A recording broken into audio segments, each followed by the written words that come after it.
Hippocratic oath taken by medical students swearing to practice medicine in an ethical way. Four humors, first created by Hippocrates, the idea that the body is made of four liquids: phlegm, yellow bile, black bile and blood. If there is too much or too little of any of these, then you may be ill because your humors were out of balance. Influencing factors. The problems a person might have might be influenced by astrological birth sign, personality and seasons. Imbalance. When the four humors weren't balanced, often thought to be caused by age, family and circumstance. Four elements. This was part of the four humors: fire, water, earth and air. Galen, Roman physician who developed the theory of opposites from Hippocrates' theory of the four humors.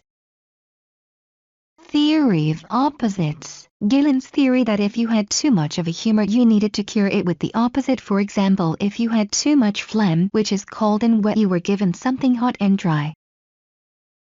Dissection. Cutting apart a dead body to discover more about how it works. Banned by the church, meaning Galen experimented using animals.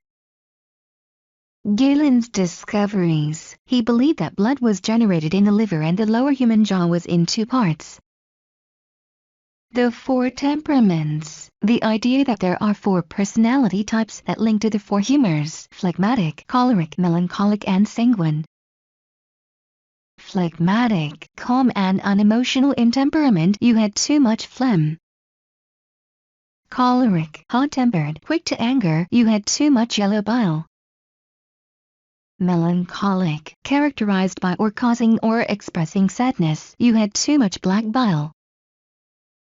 Sanguine, cheerful, optimistic, you had too much blood.